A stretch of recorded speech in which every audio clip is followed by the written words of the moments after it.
Hey everyone, I never thought I'd be that guy writing a long post to strangers on the internet, but I guess here we are. My wife 33F and I 35 meters have been together for almost 10 years, married for 7. If you asked anyone who knew us, they'd say we were that knowingly stable couple. You know the type?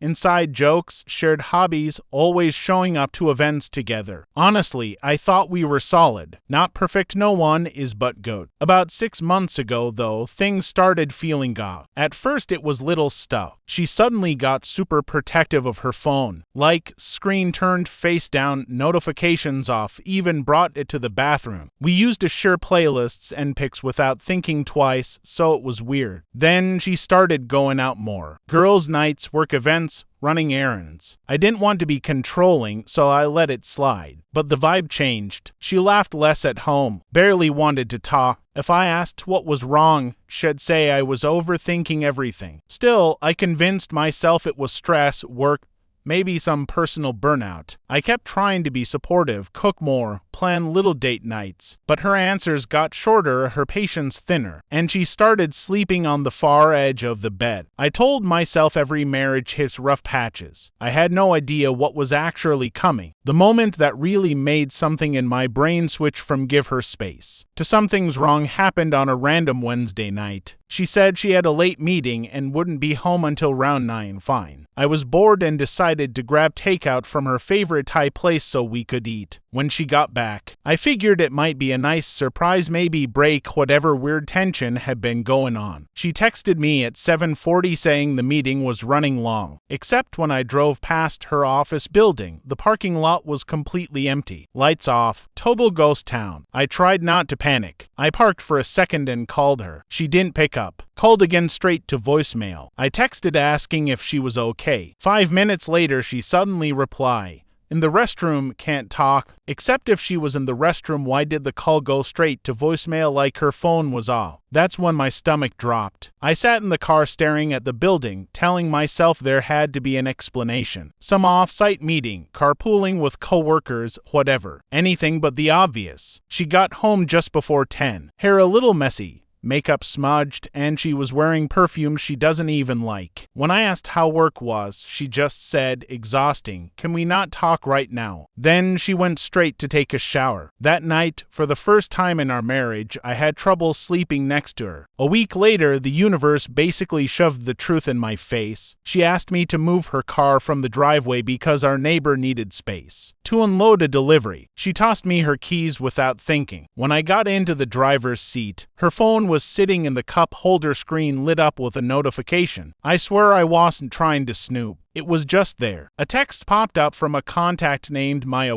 Last night was amazing. Same time Friday. My heart did that painful, slow sink. I opened the messages, not proud of it, but I did. And I realized Maya wasn't a woman. The messages were flirty, explicit, and very obviously from a man. Whoever he was, they'd been talking for months. I scrolled up and saw her saying things like, "Has so clueless. I'll tell him I'm working late again. I can't wait to see you." My hands were shaking so hard I almost dropped the phone. I didn't even know which emotion was louder, anger, disbelief, humiliation, grief, all of it. She was lying to my face, using my trust as a tool, and talking about me like I was some idiot she was manipulating. I put the phone back exactly where it was. I didn't say anything. Not yet. I needed time to think, to plan, to breathe. But from that moment on, every time she smiled at me, every love you, every casual conversation, it all felt fake. Like I was living in a movie where everyone else knew the twist ending except me. And Friday was coming. When Friday came, I already knew what she was going to say. Around 6 p.m. she walked out of the bedroom dressed up, hair done, makeup on, heels she never wears to work. She looked amazing, and the fact that she wasn't dressing up for me hurt more than anything. She grabbed her purse and said, super casually, "Work dinner. Don't wait up." I just stared at her. She didn't even try to make it convincing anymore. I asked, "With who?" She instantly got defensive. "Why are you interrogating me? It's just work. Stop being paranoid." It was the way she said it, sharp, annoyed, like I was the problem, like my concern was disrespectful, like her lying deserved more sympathy than my feelings. She left, slammed the door behind her. I sat on the couch for a long time just thinking. The only thing louder than my heartbeat was the silence in the house. Our home used to feel warm. That night, it felt like a stranger's apartment. Around midnight, she still wasn't home. At 12:32, I checked her location. Yes, I know privacy and all that. But at that point, trust was already gone. She was in a neighborhood across town, nowhere near her office, at an address I didn't recognize. I didn't confront her that night. I just sat there in the dark and waited. At 2:07 a.m., she stumbled in. Hair messy, lipstick smudged, smelling like someone else's cologne. She looked surprised, almost irritated that I was awake. Her exact words, "Why are you sitting there like a creep? I told you not to wait up." And she went straight to the shower again. That's when something in me snapped. I wasn't imagining this. I wasn't insecure. She was lying, and she wasn't even pretending to care anymore. The confrontation was coming, and it was going to be ugly. The next morning, I woke up determined. I'd spent half the night rehearsing what to say. I wasn't going to yell. I wasn't going to beg. I just wanted the truth. She came into the kitchen around 10 a.m. like nothing happened, scrolling her phone, humming, completely unfazed. That honestly made it worse. I said, "We need to talk." She rolled her eyes. "If this is about last night, I told you work dinner." I pulled my phone out and showed her a screenshot of her messages. The ones where she was setting up the Friday meetup. The ones where she called me clueless. Her face went pale for half a second, then instantly switched to anger. "You went through my phone? Seriously? That's disgusting." No shock, no apology, just blaming me. I said, "You lied to me. You've been lying for months." She crossed her arms and snapped back, "You're overreacting. It's not what you think," which is the world champion of terrible excuses. I told her I saw the messages. I saw the address. I saw everything. That's when she suddenly changed tactics. Now she was crying, saying she felt unappreciated, saying the other guy made her feel alive, saying she didn't plan on it happening, but she also didn't regret it. That last part hit like a punch. She actually said, "If you were better at listening to me,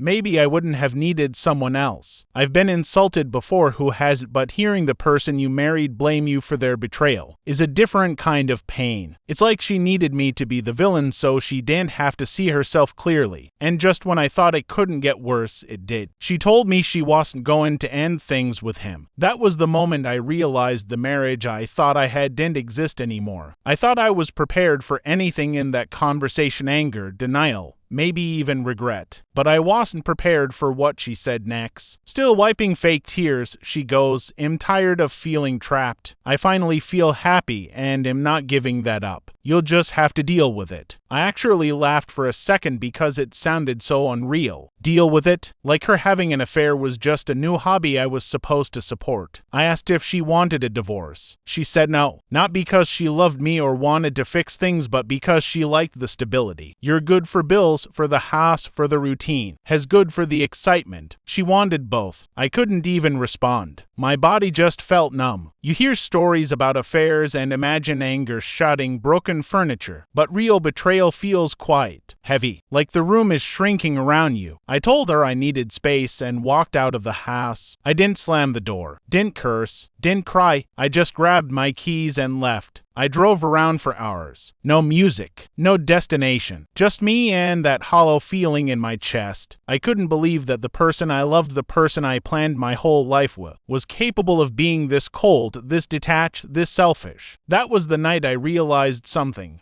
I wasn't losing the woman I loved. She was already gone. After hours of driving, I ended up at my friend Mark's place. Has known me since college, the kind of friend who doesn't sugarcoat things. When he opened the door and saw my face, he didn't ask questions, just said, "Come in." I told him everything. The late nights, the messages, the confrontation, her saying she wanted to keep both relationships. Mark just shook his head. "That's not a marriage, man. That's you being used." Hearing someone else say it out loud hit hard. I'd spent so long trying to give her the benefit of the doubt that I couldn't see reality. She wasn't confused, stressed, or going through a phase. She was making choices, knowing exactly how much it hurt me, and doing it anyway. Mark offered his guest room for the night. I accepted. I didn't even tell her I wasn't coming home. I didn't think she'd notice, and honestly, I needed her silence more than her excuses. When I woke up the next morning, there were 3 texts from her.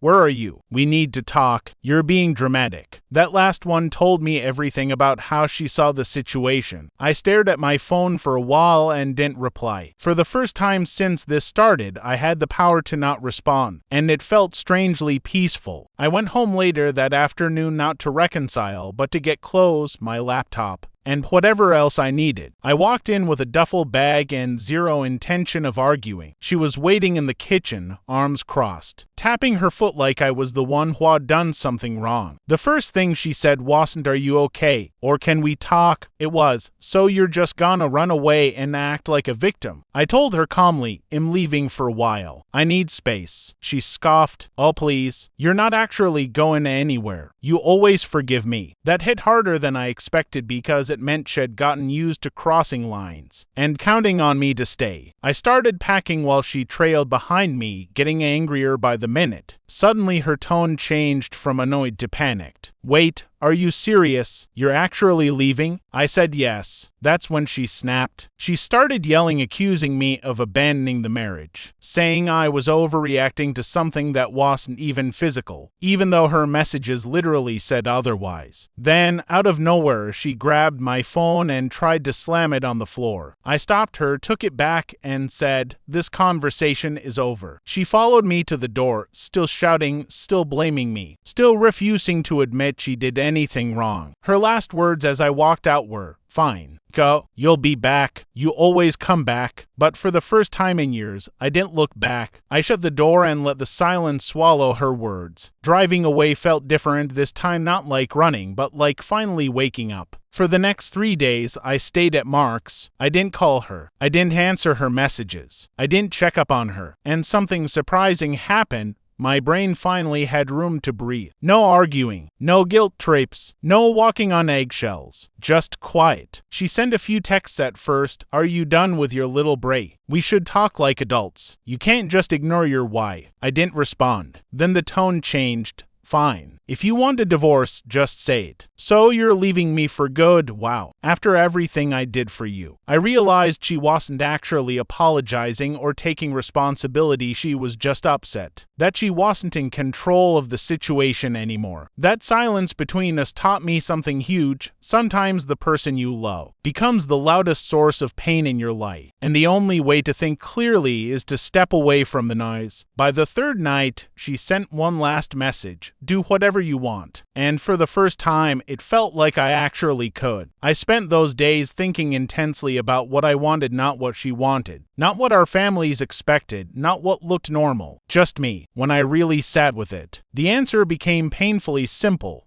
I couldn't stay with someone who lied to me, mocked me, blamed me, and expected me to accept it. Even if she suddenly apologized, even if she promised it was over, even if therapy was an option, something in me had snapped in a way that wouldn't unsnap. So I called a lawyer. I thought it would feel dramatic or terrifying, but honestly, it felt like taking a deep breath after being underwater for too long. The lawyer explained the process, the logistics, what I'd need. It was weird hearing words like property split and petition for dissolution applied to my life, but it also felt right. That night, I texted her, "We need to meet and discuss divorce." Within seconds, she called, first angry, then upset, then bargaining. "You're being extreme. You're going to throw away 10 years. It didn't mean anything. We can fix this." But none of it sounded like love. It sounded like someone trying not to lose their comfort. I stayed calm and said, "I'm done." Silence on the line. Then she hung up. It hurt. I won't pretend it didn't. But at the same time, something inside me felt steady for the first time in months. I wasn't reacting anymore. I was deciding. After sending that text, life didn't magically get easier. Divorce is messy, even when it's the right decision. There were lawyers, forms, and awkward conversations about who keeps what. But something else was happening, to something that surprised me.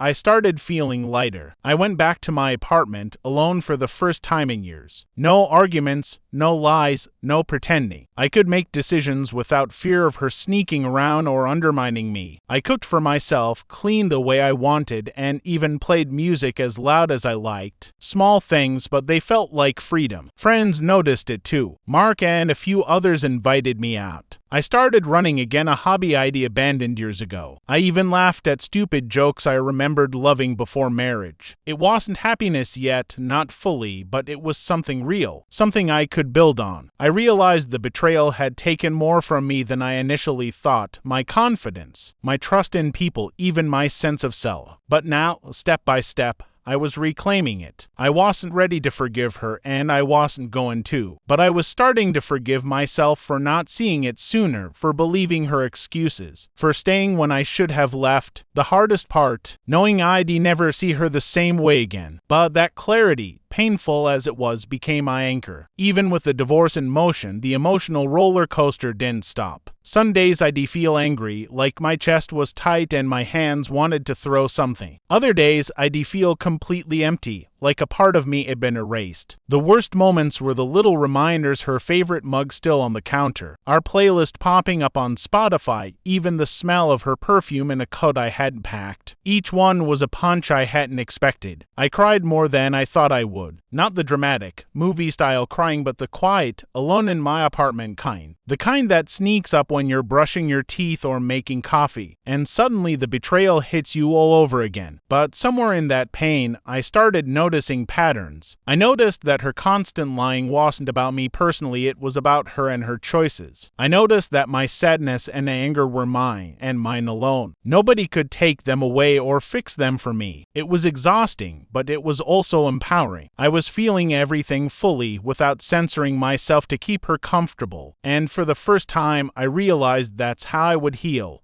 By acknowledging every hurt, not burying it under excuses or "we'll get through this together." As weeks turned into months, I started reflecting on everything: the red flags, the lies, the betrayal. Some lessons were harsh but necessary. Trust is earned, not assumed. I had assumed our decade-long history guaranteed honesty. It didn't. Never assume. People can love someone and still hurt them. She said she loved me at some point, but her actions didn't match. Actions matter more than words. Self-respect isn't negotiable. I learned that protecting my emotional well-being sometimes means walking away, even if it hurts. Silence is powerful. Letting her messages go unanswered. Letting her realize she couldn't manipulate me in real time, it gave me clarity I'd never had before. Healing takes patience. You can't rush grief, anger, or betrayal. But facing it head-on, rather than pretending it didn't happen, speeds up your own recovery. I also learned something unexpected. I'm stronger than I thought. That nagging voice in my head that told me I'd be crushed forever. Turns out it was wrong. I was hurt, yes, but I wasn't broken. Once I accepted that the marriage was over, I started actually living again. I didn't jump into dating immediately. That felt wrong, but I did start doing things for myself. I traveled a little, went to concerts alone, reconnected with friends I hadn't seen in years. I joined a gym, started cooking meals I genuinely liked, and even started journaling every night. Writing my thoughts down made the betrayal feel less like a weight on my chest and more like a story I could learn from. I also set boundaries with her. No more random texts. No more manipulative calls. If she wanted updates, she had to go through lawyers. This might sound small, but it was huge for my sanity. I wasn't letting her pull me back into her chaos. The weirdest part, I started looking forward to the future. Not with her, not with anyone else yet, but for me. It felt strange to be genuinely excited about something again. I realized I couldn't control her choices, but I could control mine. And mine was to live a life that didn't include lies, manipulation,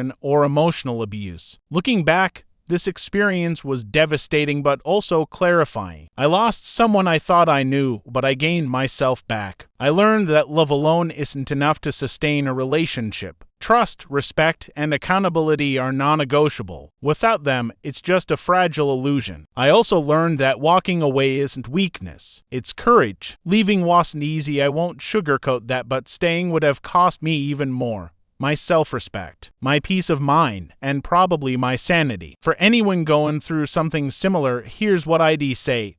Pay attention to red flags. Your instincts are usually right. Don't let someone else's lies make you question your reality. Protect your emotional well-being first, even if it means making hard choices. Healing takes time, but it's worth it. Step by step, day by day, you rebuild. I'm not over it yet, and maybe I never will be completely, but I'm moving forward, and am learning to trust again, starting with myself. And for the first time in a long time, that feels like enough. That's all. Click the like button, subscribe to this channel, and have a good day, everyone.